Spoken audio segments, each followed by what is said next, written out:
कन्हैया कुमार। तो जात प्राण करो सरबी तो जात प्राण करो सरबी तो जात प्राण करो सरबी तो जात काल की घेरा भेद तेरो सरबी तो जात। पहला ख्याल यही रखूंगा कि मुझे पर्ची नहीं मिले और मैं उससे पहले ख़त्म कर दूं, क्योंकि इस हॉल में मैंने बहुत सारा कार्यक्रम अटेंड किया है और मैं उधर बैठता था, तो आप सब लोगों का दर्द भी मुझे पता है। तो मैं ज़्यादा नहीं बोलूँगा। यहाँ ज़्यादातर साहित्य से जुड़े हुए लोग हैं, बौद्धिक काम करते हैं, पत्रकार हैं, विद्यार्थी हैं, एक्टिविस्ट हैं। तो कोई थ्योरेटिकल बात करना मैं समझता हूँ गैर ज़रूरी होगा। मैं जेल के आने के बाद कुछ चीज़ जो महसूस कर रहा हूँ उसके बारे में मैं आपको बताऊंगा। सबसे पहली बात तो यह है कि मैं कई कार्यक्रम में आने के बाद गया हूँ, तो कुछ लोग मेरे ऊपर जूता फेंक देते हैं। तो हो सकता है कि यहाँ भी कोई फेंक दे, तो उनसे उनके लिए एक मशवरा है मेरे पास। एक तो दोनों जूता फेंकें, और दूसरा यह है कि आप एक एक्स्ट्रा एक जोड़ी चप्पल लेकर के आइएगा, बाहर गर्मी बहुत ज़्यादा है। लगता है कि इस हॉल में कोई फ्रीलांस गोडसे नहीं है। खैर, तो अब अगर कोई फ्रीलांस गोडसे नहीं है और यहाँ पे लिखा हुआ है प्रतिरोध की बात, जहाँ चित्त निर्भय हो इसकी बात की जा रही है, तो एक बात तो मैं कह देना चाहता हूँ। बहुत सारे मीडिया के लोग हैं, बिना डॉक्टर करके अगर संदेशा पहुँचाएंगे तो हम डरने वाले नहीं हैं। इसीलिए आप हमको डराना बंद कर दीजिए। और चित्त निर्भय तो हमारा है, क्योंकि एक रोहित वेमुला गंवाने के बाद, जेल जाने के बाद, सेडिशन का चार्ज झेलने के बाद, बहुत सारे दर्जनों छात्र और शिक्षकों का दोबारा जेल जाने के बाद, हजारों लोगों के सड़कों पर उतरने के बाद, हजारों लोगों की बद्दुआ सुनने के बाद हमारी अकल ठिकाने आई है। और जितने भी हम स्टूडेंट्स यहाँ बोलने आ रहे हैं, बार बार यूनिटी की बात कर रहे हैं। इसलिए आप तमाम बुद्धिजीवियों से एक अपील है, आप भी यूनाइट हो जाइए, क्योंकि आप अगर यूनाइट हो जाएंगे तो याद कीजिए, इस देश के अंदर सहिष्णुता और असहिष्णुता की बहस लेखकों ने चलाया था, उसके बाद आज हम विद्यार्थी उनके रास्ते पे चल रहे हैं। उस बहस को आप आगे बढ़ाइए, हम यूनाइट होने के लिए तैयार हैं, ये हमारा कमिटमेंट है। दूसरी बात यह है कि 2 दिन पहले, आज 8 तारीख है, 6 अप्रैल को बड़ा न्यूज आया कि दुनिया की सबसे बड़ी राजनीतिक पार्टी के कई साल हो गए हैं, मुझे पता नहीं, मेरा गणित बहुत खराब है, कि 6 अप्रैल 1980 को एक पार्टी बनी थी, भारतीय जनता पार्टी। और मैं कह देना चाहता हूं, मैं बिल्कुल उसका विरोधी आदमी नहीं हूं। इसीलिए उसके लिए मैं एक नज्म पेश करना चाहता हूं दुष्यंत कुमार की। कैसे कैसे मंजर सामने आने लगे हैं, गाते गाते लोग चिल्लाने लगे हैं, अब तो इस तालाब का पानी बदल दो यारो, ये कमल के फूल कुम्हलाने लगे हैं। बहुत दिन हो गया, 1980 में बने थे। एक देशभक्त मेरे पास आया, अब मैं उसको देशभक्त इसलिए कह रहा हूं क्योंकि वो मुझे देशभक्त मानने के लिए तैयार नहीं है। तो वो आकर के हमको बोला कि देखो, भारतीय जनता पार्टी देश में कितना अच्छा काम करना चाहती है, और तुम विद्यार्थी लोग पढ़ने की बजाय राजनीति कर रहे हो। हमने कहा, हम कहां राजनीति कर रहे हैं? अप्पा राव हमसे पूछ करके हमारे साथियों को बाहर कर दिया था क्या? उनका जो सोशल बाइकॉट किया गया प्रशांत का और रोहित का, वो हमसे पूछकर नहीं किया गया, वो तो दत्तात्रेय जी से पूछ करके किया गया जो राजनीति कर रहे हैं और मेंबर ऑफ पार्लियामेंट है। बताइए, हम कहां राजनीति कर रहे हैं? स्मृति जी ने हमसे पूछ करके हमारा वजीफा बंद कर दिया था। भाई, हमसे पूछ करके आप कहां कुछ कर रहे हैं? आप जो करते हैं, अगर वो हमको लगता है कि हमारे जीवन जीने के अधिकार के खिलाफ है, तो हम उसका विरोध करते हैं। आप जो करते हैं, हमको लगता है कि वो इस देश के अंदर जातिवाद और मनुवाद को बढ़ाने वाली बात है, तो हम सामाजिक न्याय की मांग करने वाले लोग उसका विरोध करने लगते हैं। राजनीति आप करते हैं, हम आपकी गंदी राजनीति का विरोध करते हैं। और आज साहित्यकारों का जमावड़ा है। एक बात कह देना चाहता हूं कि हमारे कैंपस में एक जनवादी कवि हुआ करते थे, विद्रोही जी, और आंदोलन में लड़ते लड़ते वो हमारे साथ विद्रोही स्थल पे ही हमारे बीच आज नहीं है। तो उनके नाम पे हमने स्टूडेंट्स यूनियन का नाम विद्रोही भवन कर दिया है। इसीलिए आप गलत राजनीति कीजिए, हम आपके खिलाफ विद्रोह करेंगे। हालांकि इन्होंने बहुत चालाकी से इस विमर्श को दूसरे तरफ लेकर के गए हैं। ये क्या कहते हैं? ये कहते हैं कि राष्ट्र सबसे ऊपर है, भारत माता की जय तो कहना ही पड़ेगा। मैं सोच रहा था कि अगर मेरी शादी हो तो मैं अपनी पत्नी को कहूं कि तुम अपना नाम भारत माता की जय कर लो, और हमारे जो बच्चे होंगे मैं उनका नाम भी भारत माता की जय बोल दूंगा, ताकि और अपना नाम भी मैं बदल करके भारत माता की जय कर लूंगा कि मेरा बच्चा स्कूल में जाए तो टीचर पूछें कि क्या नाम है, कहे भारत माता की जय। बाप का नाम क्या है? भारत माता की जय। माता का नाम क्या है? भारत माता की जय। और उसको फीस नहीं देनी पड़ेगी और उसको शिक्षा जो है वो फ्री में मिलेगा। एक आदमी आकर के हमको बोला कि तुम मोदी जी पे इतना चुटकी क्यों लेते हो? हमने कहा मोदी जी पे चुटकी ले कैसे सकते हैं? मैं सबसे बड़ा मोदी समर्थक हूं। कब? जब वो कह दें कि हम 15 लाख रुपए आपको दे देंगे, जब वो कह देंगे कि हम भ्रष्टाचार कम कर देंगे, जब वो कहें कि हम महंगाई कम कर देंगे, मैं उनका सबसे बड़ा समर्थक बन जाऊं। लेकिन वो ऐसा कैसे कहेंगे? ऐसा वो कह नहीं सकते। क्यों नहीं कह सकते? क्योंकि उनका संबंध 1925 में स्थापित होने वाली भारतीय जनसंघ से नहीं, आरएसएस से है, राष्ट्रीय स्वयंसेवक संघ से है। और राष्ट्रीय स्वयंसेवक संघ क्या कहता है? उसको राष्ट्रवाद से कोई मतलब नहीं है, उसको हिंदू राष्ट्र बनाना है। इसीलिए उसको मत बोलिए कि ये राष्ट्रवादी लोग हैं, ये हिंदू राष्ट्रवादी लोग हैं। और हिंदू राष्ट्र कैसा होगा? जिसमें ब्राह्मण ब्राह्मण होगा, दलित दलित होगा, वो हायरार्की पे खड़ा होगा। इसका मतलब उसका संविधान भारतीय संविधान नहीं, मनुवाद होगा, उसका संविधान मनुस्मृति होगा। हम इसलिए उसका विरोध करना चाहते हैं। और इसलिए इस देश के अंदर जो लड़ाई छिड़ी है, जिसके बारे में हमारे साथी बोल रहे थे, साथी ऋचा, सहला, उमर, प्रशांत, सब लोग, कि ये लड़ाई छिड़ी है दो लोगों के बीच। हिंदुस्तान के अंदर कोई लड़ाई नहीं छिड़ी है। हिंदुस्तान के अंदर जो संघिस्तान बनाने की तैयारी की जा रही है उसके खिलाफ लड़ाई छिड़ी है। और ये लड़ाई संघिस्तान वर्सेज हिंदुस्तान की लड़ाई है, और हम हिंदुस्तान की लड़ाई लड़ रहे हैं। बहुत चालाकी से मैं सहमत हूं गौहर रजा जी से कि ये लोग बहुत क्रिएटिव नहीं हैं, क्योंकि अगर क्रिएटिव होते तो गालियां नहीं देते। इनके ट्रोलर जो हो सिर्फ गालियां देते हैं। लेकिन हम लोग क्या करते हैं? हम लोग नज्म लिखते हैं, इनके लिए शायरी लिखते हैं, इनके लिए कहानियां लिखते हैं, क्योंकि हम लोग क्रिएटिव लोग हैं। और जो क्रिएटिव लोग हैं उनसे सबसे ज़्यादा खतरा होता है इनको। इसीलिए पहले जो काम ये बस्तर में किया करते थे, पहले जो काम ये बिहार के गाँव में किया करते थे, आज वो काम ये यूनिवर्सिटीज़ के अंदर कर रहे हैं। क्यों कर रहे हैं? ये इसलिए कर रहे हैं कि ये उस मत के समर्थक हैं कि पृथ्वी चपटी है, पृथ्वी का चक्कर सूरज लगाती है। ये उस मत के समर्थक हैं। और हम उस मत के समर्थक हैं जो स्थापित सच को चैलेंज करते हैं। क्या है स्थापित सच? स्थापित सच सुंदरता को लेकर के भी हो सकता है कि गोरे लोग ही सुंदर होते हैं। मैं कहता हूं नहीं, काले लोग भी सुंदर हो सकते हैं। जो भी स्थापित सच हो, चाहे वो पितृसत्ता हो, जातिवाद हो, मनुवाद हो, ऊंच नीच हो, पूंजीवाद हो, गैर बराबरी हो, हम उन तमाम स्थापित सच्चों को चैलेंज करना चाहते हैं। और इसीलिए यूनिवर्सिटी होता है। अगर आपके अंदर आलोचनात्मकता नहीं है तो आप युवा नहीं हैं। और मैं तो मानता हूं कि मोदी जी युवा नहीं हैं। 55 करोड़ लोगों का नेता मोदी जी कैसे हो सकते हैं जिनकी उम्र रिटायरमेंट की हो गई है? आप हमारे नेता हो नहीं सकते हैं, क्योंकि हम लोग नौजवान लोग हैं।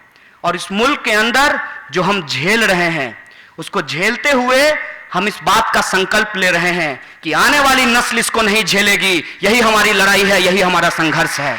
इस देश के अंदर जो जातिवाद है, इस देश के अंदर जो छुआछूत है, इस देश के अंदर जो गैर बराबरी है, इस देश के अंदर जो किसान आत्महत्या करने को विवश हैं, इस देश के अंदर जो गरीब हैं, उनके हक की बात करना ही राष्ट्रवाद है। और मेरी नजर में भारतीय रेल का जनरल बॉगी, उनके पक्ष में बात करना राष्ट्रवाद है। और मैं उनकी बात करता हूं, और यही राष्ट्रवाद है, यही हमारा उदाहरण है।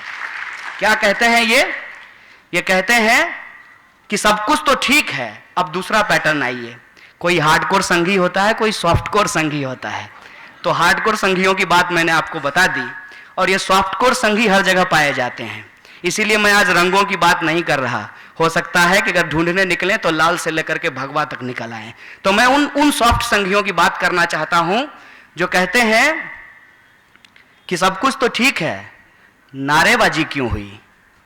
हमने कहा कि नारेबाजी अगर हुई तो गलत हुई, लेकिन मुझे यह बताइए कि क्या हमारा मुल्क इतना कमजोर है कि कुछ लोगों ने कुछ नारा लगा दिया और हमारा मुल्क टूट जाएगा। या तो आपको अपने मुल्क की मजबूती का अंदाजा नहीं है, या आपको इस बात का कोई जानकारी नहीं है कि इस मुल्क को बनाने में कितने लोगों ने जान दी है। तो कुछ लोगों की महज नारेबाजी से हमारे मुल्क को कुछ होने वाला नहीं है। दूसरा सवाल है कि क्या नारेबाजी करना राष्ट्रद्रोह है? हो सकता है, मैं कानून नहीं जानता। वृंदा जी आई थी, वो कानून बताएंगी। मेरे नज़र में नारेबाजी करना जो राष्ट्र के खिलाफ है वो गलत है, मैं मानता हूं। लेकिन मेरा सवाल है कि क्या नारेबाजी करने वाले राष्ट्रद्रोही हैं, लेकिन इस देश के अंदर पार्लियामेंट में बैठकर लोगों के हक को मारने वाले लोग राष्ट्रद्रोही हैं कि नहीं, ये सवाल मैं पूछना चाहता हूं। इस देश के अंदर जो सपना देखा गया बाबा साहब भीमराव अंबेडकर के द्वारा, जो सपना देखा गया गांधी जी के द्वारा, जो सपना देखा गया भगत सिंह के द्वारा, और जिस गुलामगिरी से लड़ने की ताकत हमको फूले से मिलती है, उसके खिलाफ हमारी संसद काम कर रही है कि नहीं कर रही है, यह सवाल मैं पूछना चाहता हूं। अगर नहीं कर रही है तो क्या उसके खिलाफ बात नहीं करना यह देशद्रोही गतिविधि नहीं है?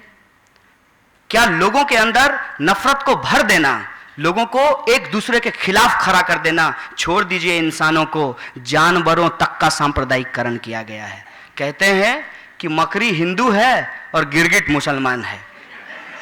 अब बताइए कि हमारे भेजे में अगर इतना भूसा भर दिया गया है तो हम तो कंफ्यूज जनरेशन है, हमको पूरी तरीके से कंफ्यूज कर दिया गया है और सबको मौका नहीं मिलता जेएनयू और एचसीयू में पढ़ने का और स्मृति जी का आशीर्वाद पाने का।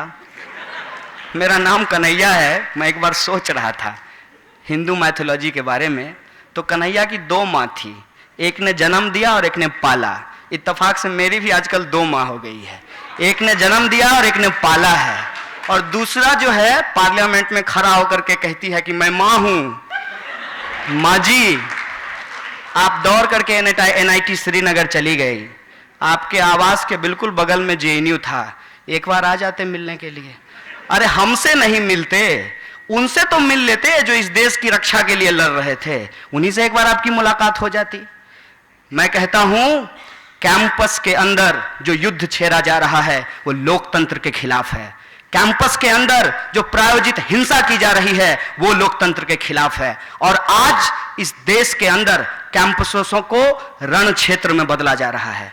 मैं कंडेम करना चाहता हूं यहां से जो हिंसा श्रीनगर में हुई है उसकी, मैं कंडेम करना चाहता हूं यहां से जो हिंसा हुई है एचसीयू में उसकी भी, क्योंकि यह प्रायोजित हिंसा है और प्रायोजित हिंसा लोकतंत्र के लिए खतरनाक है। हमको कैंपस डेमोक्रेसी को बहाल करना पड़ेगा। और कुछ भी कह लीजिए, कितना भी आप अपना मतभेद डिफरेंसेस रख लीजिए, क्योंकि आपकी पीढ़ी से हमको एक शिकायत भी है, खास करके जो हमारे बुजुर्ग लोग हैं, मैं उनसे कहना चाहता हूं आपने मतभेद इतना बढ़ा दिया कि आज हमको यूनिटी करने में बहुत मुश्किल हो रही है।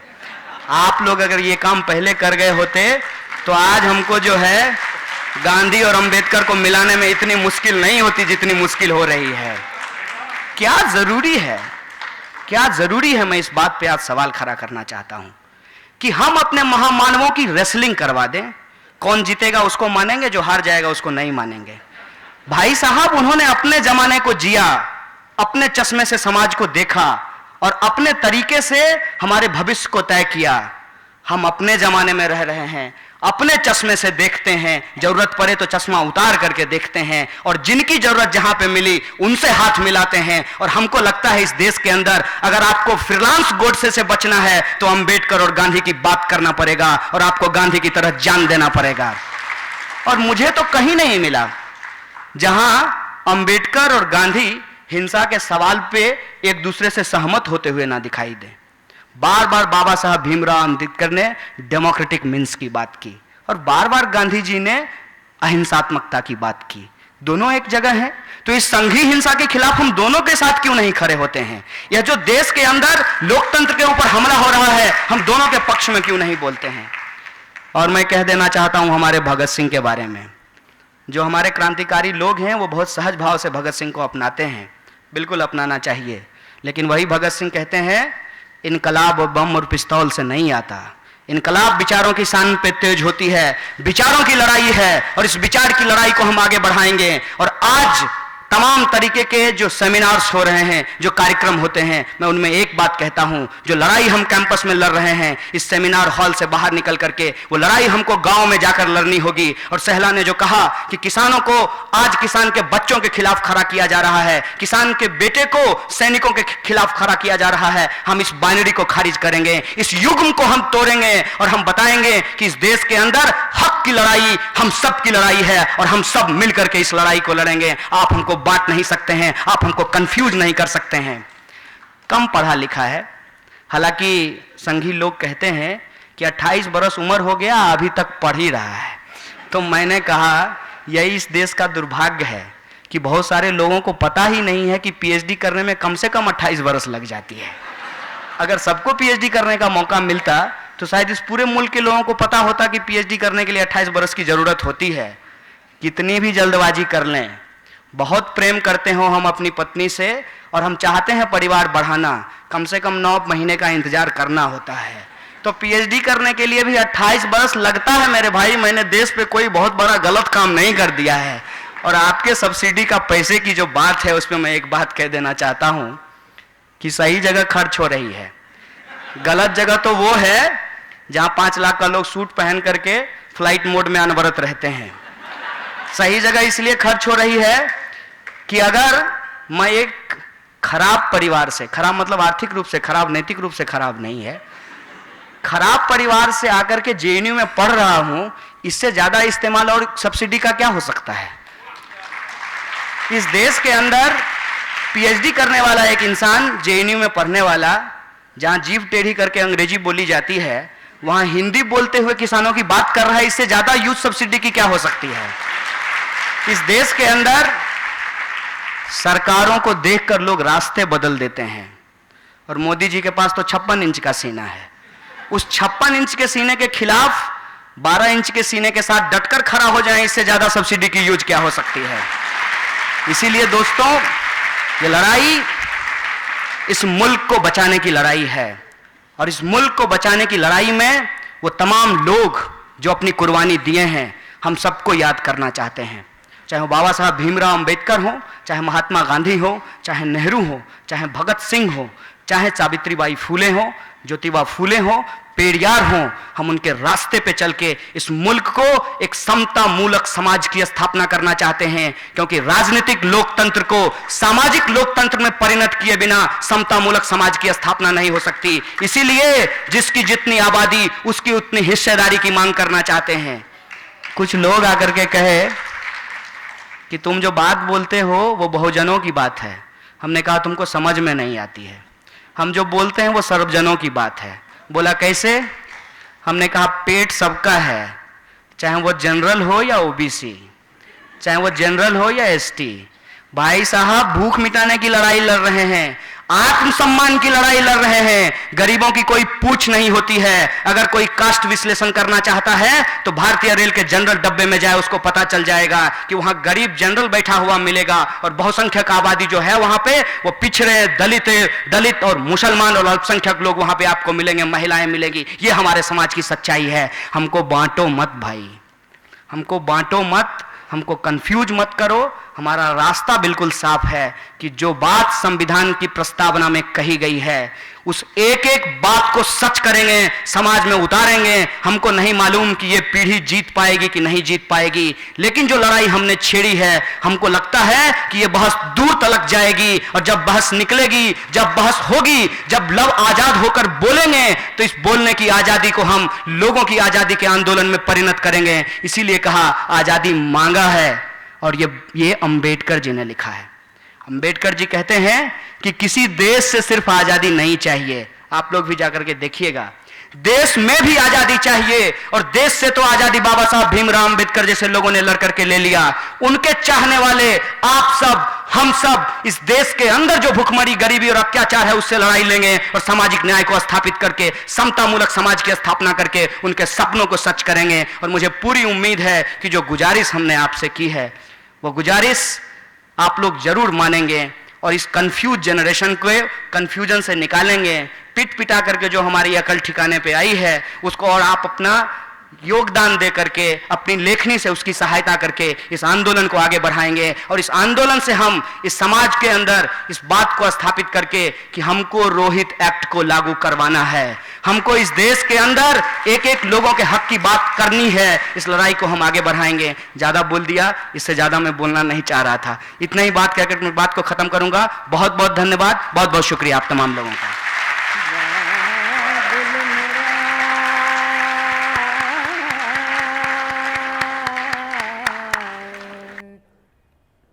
नैहर छूटो जाए बाबुल मोरा मोरा,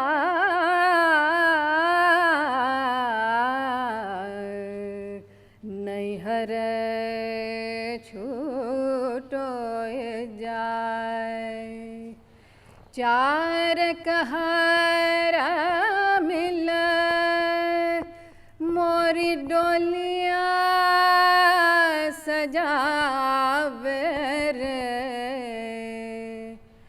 चार कहरा मिल मोरी डोलिया सजावे। मोरा अपना बेगाना छूटो जाए बाबुल